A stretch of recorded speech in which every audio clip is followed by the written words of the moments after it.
Salut à tous, on se retrouve pour une vidéo analyse concernant la victoire dingue de Chelsea face à Paris sous le score de 3 buts à 0 en finale de Coupe du Monde des clubs.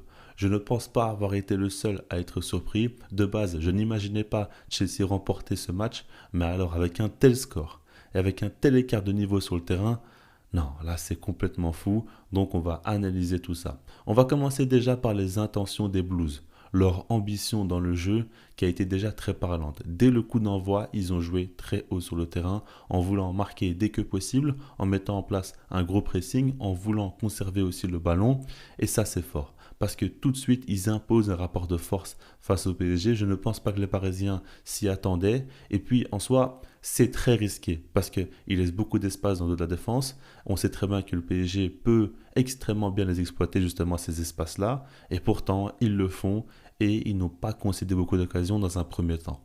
Donc déjà là, c'est très fort. Et puis quand on regarde, le premier but tombe assez rapidement. C'est Cole Palmer qui l'inscrit, mais l'action est très parlante. Parce que c'est Sanchez, le gardien de Chelsea, qui va faire une passe longue pour Malo Gusto. Quand on regarde, la passe est un petit peu ratée.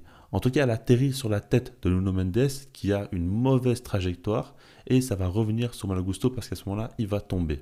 C'est intéressant parce qu'on voit ici, on va en reparler, que Paris a très mal géré l'espace dans le dos de leur défense.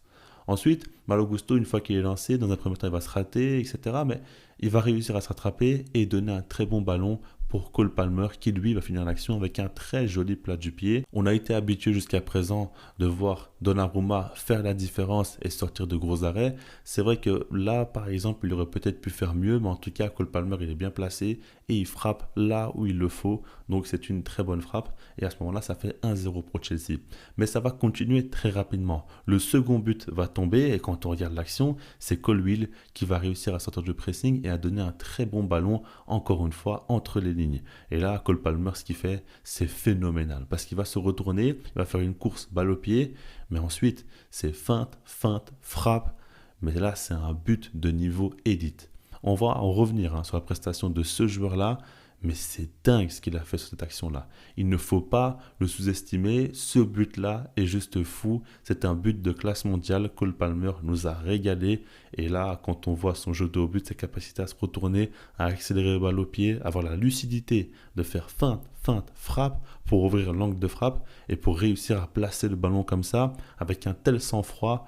Ouais, là c'est glacial, là c'est le Cole Palmer Prime qu'on connaît évidemment. Ensuite, le troisième but arrive dans la foulée et encore une fois, on a un joueur de Chelsea qui va casser le pressing. Cette fois-ci, c'est Chalobah qui va réussir à le faire et qui va trouver entre les lignes Cole Palmer qui lui va réussir à se retourner, à accélérer, accélérer et ensuite donner un ballon magnifique ici pour Joao Pedro qui lui va avoir une finition dingue aussi.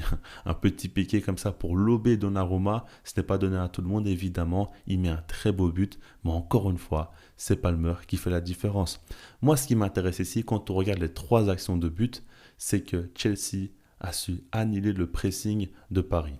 Pourtant, selon moi, dans le jeu, le pressing de Paris, c'est leur plus grande force. On l'a vu à chaque fois, ils récupèrent des ballons très hauts. On voit que par exemple, quand ils donnent le coup d'envoi, à chaque fois, ils dégagent le ballon en touche pour se positionner haut sur le terrain et pour mettre la pression à l'adversaire. Et puis de manière générale, ils ont récupéré beaucoup de ballons hauts sur le terrain pour ensuite marquer des buts juste après. On sait très bien que c'est leur grande force et qu'ils excellent là-dedans. On dit beaucoup que Dembélé aussi est peut-être le meilleur joueur au monde sur la saison pour presser. On en parle énormément et dans ce match-là, ça n'a pas fonctionné du tout. On a vu un bloc équipe coupé en deux. Regardez ce type d'image-là, ce n'est pas normal de voir que lorsque la première ligne de pressing est cassée, il y a autant d'espace juste après et contre la défense et l'attaque, il y a un tel boulevard avec un joueur comme Cole Palmer qui a une telle qualité technique qui peut se retrouver balle au pied avec autant de mètres à pouvoir parcourir devant lui. Là, on comprend bien qu'il y a un problème. Donc déjà, ça, c'est le premier point. Chelsea a su casser le pressing de Paris. C'est la première équipe qui a su le faire avec autant de facilité. Et là, tout de suite, ça a fait la différence, évidemment. Cela est aussi lié au fait que, justement, Chelsea a su mieux presser que Paris. Et on les a vus récupérer des ballons hauts sur le terrain.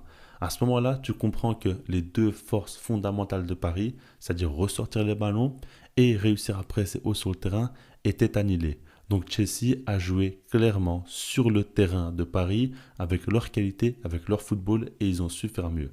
Maintenant, il y a des questions à se poser. Comment se fait-il que le Paris Saint-Germain n'a pas su presser à ce point et su ressortir les ballons plus proprement? Moi, je pense qu'il y a une question de fatigue aussi qu'il faut prendre en compte. C'est toujours difficile de mesurer cela, on n'a pas d'indicateur clair, mais l'impression visuelle a été qu'ils n'ont pas su faire les efforts comme d'habitude, mettre la même intensité. Je les ai sentis beaucoup plus lents et beaucoup moins intensifs dans leurs efforts, et je pense que ça peut s'expliquer. Maintenant, le plan de jeu d'Enzo Maresca a été très bon, il a su trouver des faiblesses et a vraiment su aussi les accentuer en jouant constamment là-dessus. On a vu que ça a été très difficile pour eux et même Marquinhos en a parlé après le match et a dit que Chelsea a joué sur leurs faiblesses. Ils ont vraiment senti qu'ils avaient une lacune à ce niveau-là et que Chelsea a su vraiment appuyer là-dessus. Donc tactiquement, Enzo Maresca a battu Luis Enrique et puis potentiellement il y a aussi de la fatigue accumulée du côté du PSG. Alors vous me direz que Chelsea aussi a enchaîné beaucoup de matchs, mais eux ils jouaient en Conference League déjà avec beaucoup moins d'intensité et ils mettaient leur équipe B voire leur équipe C dans cette compétition-là. Donc ils ont beaucoup moins joué des matchs à haute intensité que le PSG et l'enchaînement est moins brutal évidemment. Voilà, par rapport à ça, on a vu déjà un rapport de force qui a été très impressionnant. Ensuite, il faut parler des individualités parce que c'est bien d'avoir un plan tactique, mais quand tu joues face au PSG, il faut des joueurs au niveau et ça a été le cas. Cole Palmer, j'en ai parlé rapidement, il faut s'arrêter sur ce joueur parce que là, c'est une prestation dingue qui nous a sorti face au PSG.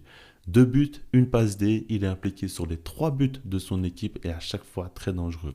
Dans cette capacité de Chelsea à pouvoir casser le pressing du PSG, il a fallu aussi avoir un joueur qui peut bonifier ces séquences. Parce que c'est une chose de pouvoir casser le pressing de l'adversaire, mais c'en est une autre de pouvoir ensuite faire très mal juste derrière. Et c'est ce que Cole Palmer a fait constamment.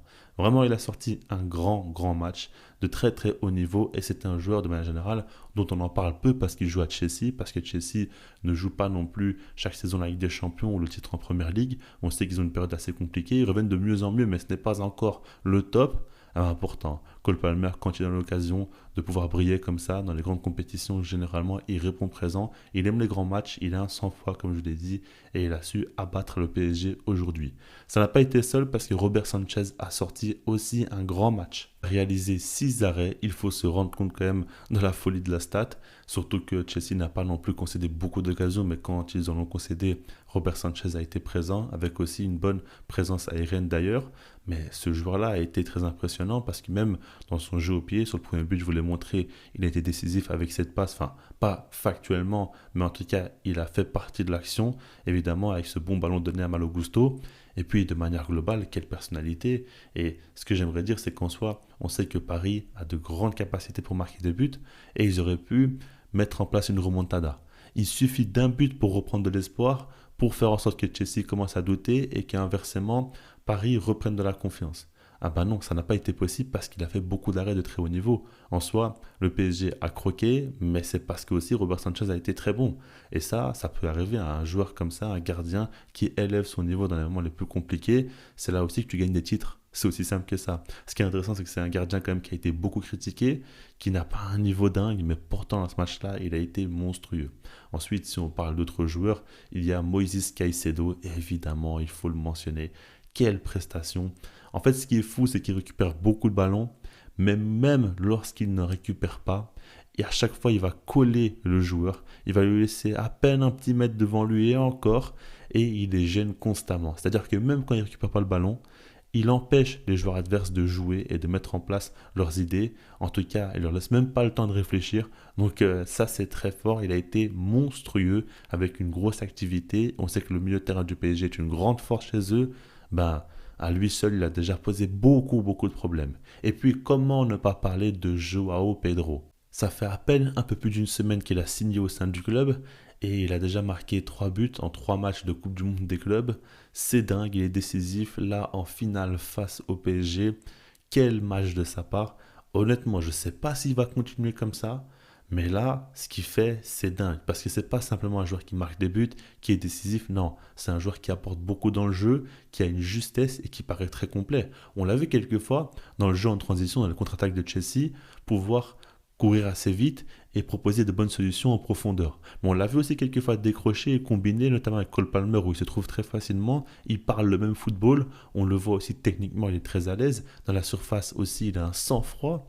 Non, là, vraiment, la compétition qu'il fait, elle est complètement dingue. Les 3 matchs joués, c'est juste fou. Il a marqué des buts dingues et il a tellement aidé dans le jeu alors qu'il vient à peine d'arriver. Comment tu peux être aussi à l'aise sur le terrain alors que tu connais à peine tes nouveaux partenaires? C'est fou et là, on voit qu'il y a des joueurs, des fois, dans d'autres contextes, ils peuvent tout de suite exploser. Alors attention, il faudra quand même confirmer, évidemment, sur au moins une saison pleine. Mais là, les promesses données par ce joueur sont dingues et j'ai très, très hâte de voir la suite parce que ça me paraît quand même d'être quelque chose d'assez intéressant. Par rapport à Chelsea, il y a aussi un point qui est très important, c'est la bonne gestion qu'ils ont eue. Parce que ce qu'il faut se dire, c'est qu'ils ont commencé, comme je le dis, très fort avec un pressing haut en voulant attaquer et utiliser grands espaces, ok, mais en seconde période, ça n'a plus été ça le plan. Ils ont simplement défendu en bloc bas et se sont contentés de jouer en contre-attaque.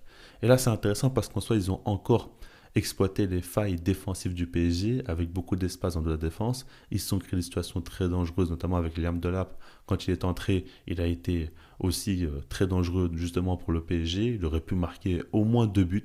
Il s'est complètement raté, mais ça aussi, il faut le mentionner. Chelsea aurait pu gagner ce score de 4-0 ou 5-0 même. Ça n'aurait pas été choquant vu la prestation des joueurs. Ça aussi, il faut le mentionner. Et je trouve que c'est intelligent parce qu'en soi, si ils avaient voulu continuer à attaquer comme ça et prendre la confiance, ils auraient pu tomber dans le piège. Et à ce moment-là, Paris aurait pu revenir dans le match avec beaucoup plus d'espace. Mais non, ils ont complètement bloqué tout ça. Et un point qui est très important, on ne va pas se le cacher, ça ne fait pas partie du football qu'on aime, mais il faut le mentionner, c'est le vice des joueurs de Chelsea. Ils ont su sortir du match plusieurs Parisiens, dont notamment Fabien Ruiz, qui craquait assez souvent, je trouve, s'énervait facilement. Donnarumma aussi, il y en a plusieurs, évidemment. Joao Neves, qui a complètement craqué et tiré les cheveux de Cucurella. On a vu des moments où ils sont beaucoup énervés. Je ne sais pas trop quels sont les mots qui se sont échangés. Dans tous les cas, ce qu'on voyait sur le terrain, c'était beaucoup de petites fautes d'anti-jeu qui n'étaient pas non plus fortement sanctionnables, mais qui faisaient sortir du match les Parisiens. Et ça aussi, il faut le prendre en compte dans un match d'un tel niveau où tu sais que si tu joues face à la meilleure équipe au monde, à ce moment-là, il faut utiliser tous tes atouts. Et Chelsea l'a fait. C'est pas le football que j'aime, mais ça a été efficace et ça a fait que Paris n'a pas su rester focus dans son match. Et là, tu le payes cash dans ce type de rendez-vous. Au final, on a eu droit à un très beau match de football et un résultat complètement inattendu, peut-être qui pourrait même relancer le ballon d'or, je ne sais pas. En tout cas, moi, ce que j'aimerais dire, c'est que les supporters du PSG ne doivent pas être dégoûtés de ce match. Évidemment, c'est décevant, mais dans l'idée, ils ont réalisé une saison extraordinaire et ce n'est pas une défaite face à Chelsea qui va tout changer. Non, ça a été bel et bien la meilleure équipe au monde, même si officiellement, c'est Chelsea la meilleure équipe au monde parce qu'ils ont gagné la Coupe du Monde, mais il ne faut pas s'arrêter là. Évidemment, c'est la Ligue des Champions qui compte le plus et ils ont remporté la compétition avec un football dingue. Ils sont passés à côté d'un seul match et ce n'est pas ça qu'il faut retenir évidemment. Par contre, du côté de Chelsea, eux, je trouve que c'est très positif pour la suite et que ça leur donne de l'espoir pour la Première Ligue, pour potentiellement, je dirais pas jouer le titre parce qu'il ne faut pas non plus s'enflammer trop vite. Il y a quand même des cadors en Angleterre qui sont durs à bouger. Mais en tout cas, en Ligue des Champions, espérer faire un bon parcours. Évidemment, en Première Ligue, jouer le top 4, là, c'est clair et net. Et avec des joueurs quand même très talentueux sur le terrain, c'est une belle équipe. Il faut encore qu'ils se renforcent à plusieurs lignes. Mais globalement, il y a quand même beaucoup de talent. Quand on voit Caicedo, Palmer, Joao Pedro, on se dit que, ok, quand même, c'est des joueurs de top niveau. Bon, Pedro, encore, il doit confirmer, mais Caicedo et Palmer, on le sait. C'est pas aujourd'hui qu'on l'a su. On sait très bien qu'ils sont très très forts. Enzo Fernandez aussi est un grand joueur. Non, vraiment, il y a des joueurs quand même de très grande qualité et ça, il faut le mettre à leur crédit, évidemment. Donc, j'ai hâte de voir la suite. Dites-moi, vous, ce que vous avez pensé de ce match-là. Si vous avez aimé la vidéo, likez-la. Et puis, abonnez-vous aussi si ce n'est pas déjà fait. Moi, je vous dis, peace.